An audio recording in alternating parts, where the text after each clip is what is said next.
everyone, welcome to Millennium Live. My name is Katie Perry, and today I'm joined with Joe DosSantos, who is the Chief Data and Analytics Officer at Qlik. Thank you so much for being here today, Joe. And before we hop in and start getting into the nitty gritty of the questions, can you just tell us about Qlik and your role there as Chief Data and Analytics Officer? Sure. So Qlik is a software company that specializes in data and analytics.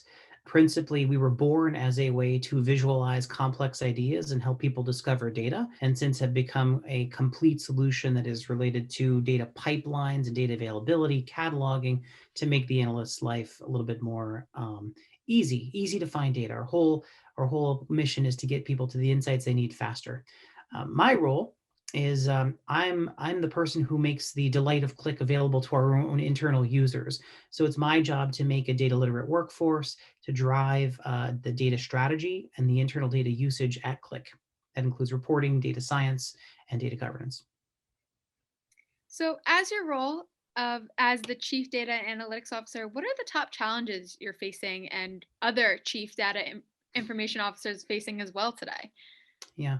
So, it's interesting because you read about these things that are big technology problems when they're actually really about alignment. If you kind of think about the number one thing that you want to do is you want to make sure that you're solving analytical problems against the biggest problems of the enterprise.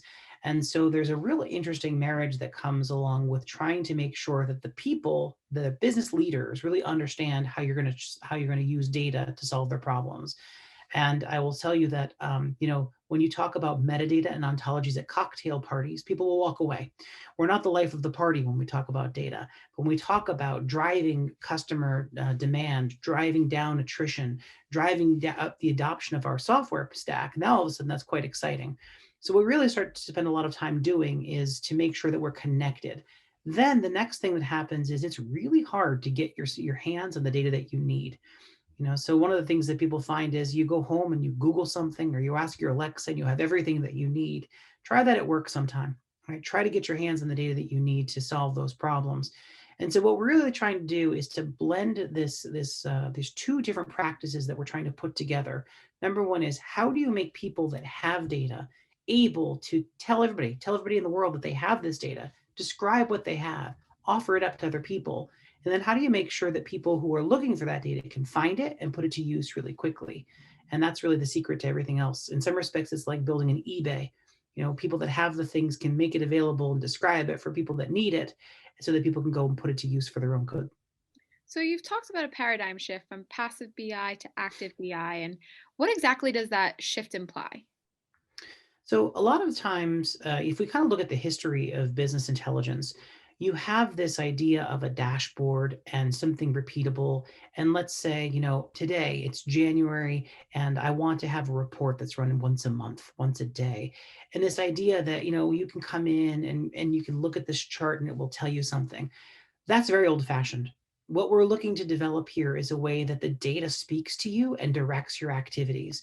So if you think about your personal life, when you buy something on Amazon, you know that the next thing that's going to happen is people who bought this also bought that. That's action. That's action oriented in the moment.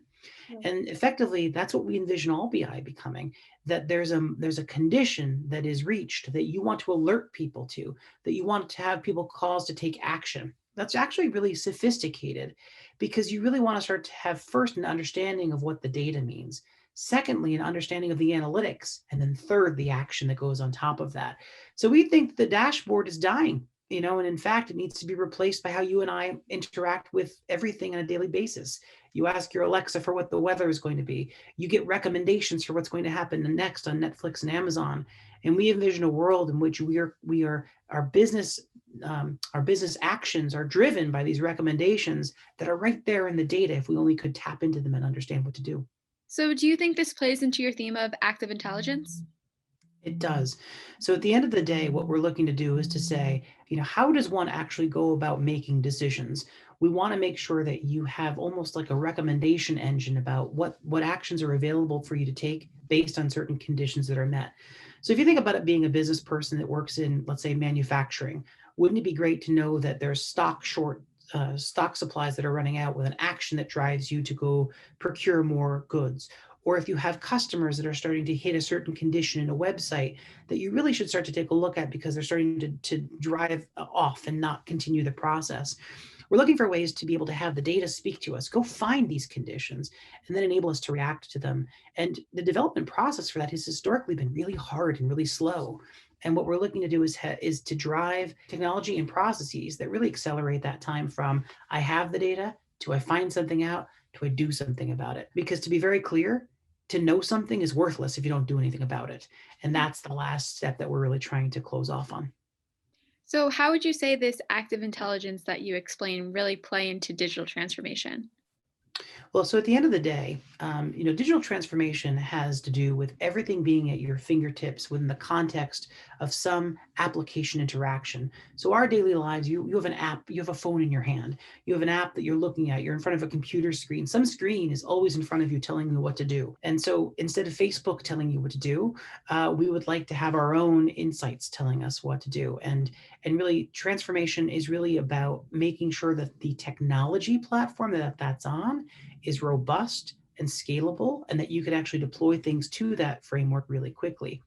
We call that data ops. So the idea of really trying to take a lot of the principles of DevOps and start to apply them to the world of data. How do you get to know something, deploy it, learn from it, and then react and respond and get through that process really quickly? You should be able to do that in hours and days, not weeks and months. And so we think that that's fundamentally anchored around a platform that enables that to happen with the processes that you put in place to make sure that you can get through from data to insights to value very quickly. So, how would you say that augmented analytics really play into this notion? Yeah. So one of the things that we believe is that we've grown up in this world where we believe that the AIs are going to take over the universe, right? We believe that the Terminator is right around the corner. And at the end of the day, where you've really seen success is where the AI assists a person in making a decision, help direct me to something that's going to make a difference. And of course, there are kind of completely independent AIs that do algorithmic trading and things. But if you think about it, a customer service rep would love to have a recommendation of what to do with the person on the phone based on the tone of their voice, based on the overall investments. And all these decisions are really augmented. So that's our belief. Our belief is that if you can have a system that helps you get to the decision faster by giving you a few breadcrumbs to get there, that's going to get you there in a way to take action.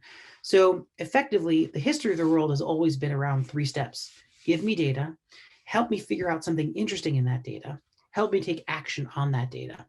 And we think that the winners and losers of this game in the 21st century will be the people who do all three of those things the fastest. And augmented intelligence is a way to just get you there faster. If I can find the data that you need faster, if I can help you translate what that means faster, and if I can deploy that into a digital context to get you insights faster, you will win. And that's the idea of how augmented intelligence will really play into the digital empowerment of our corporate customers. Mhm. I really think all these advancements sound really great. And I'm curious, what are the associated benefits that businesses really are seeing as a result? It's really interesting because they tend to be some of these benefits are really of a time.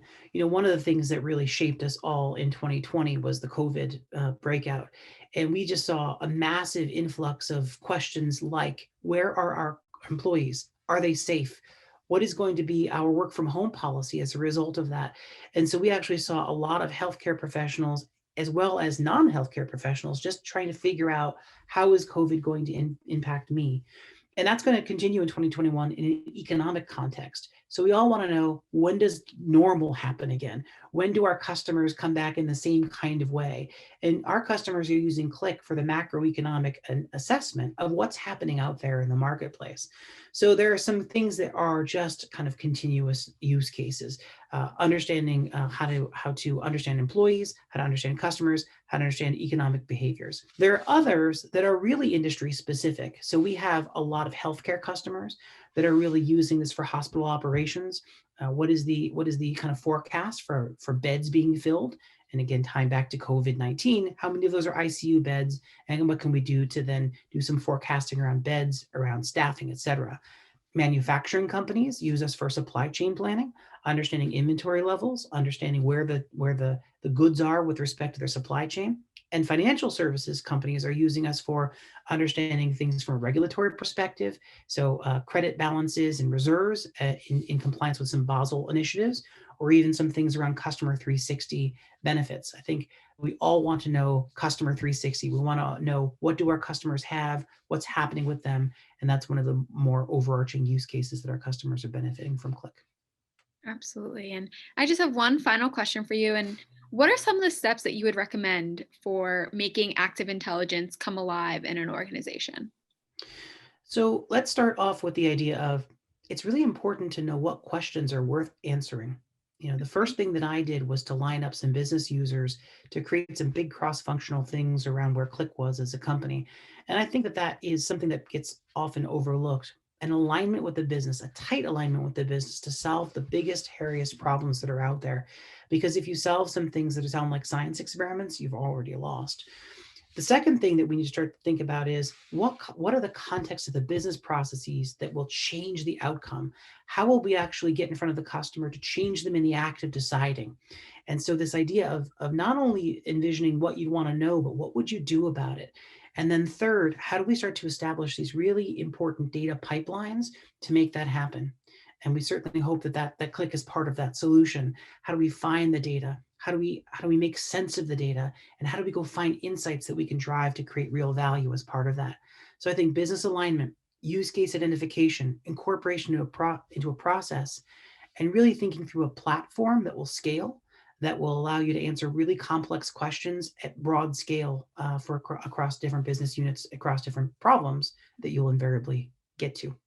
I could spend all day talking about Qlik's technological differentiators with respect to scalability or the associative engine or different things like that. But at the end of the day, as you can tell from this conversation, what we're singularly focused on is getting executives as part of a community to solve the world's hardest problems.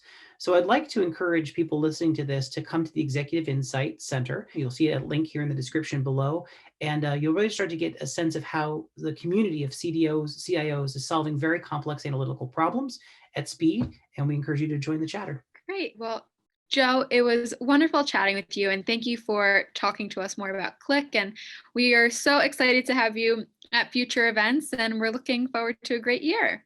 Thanks, Katie. So good to be with you.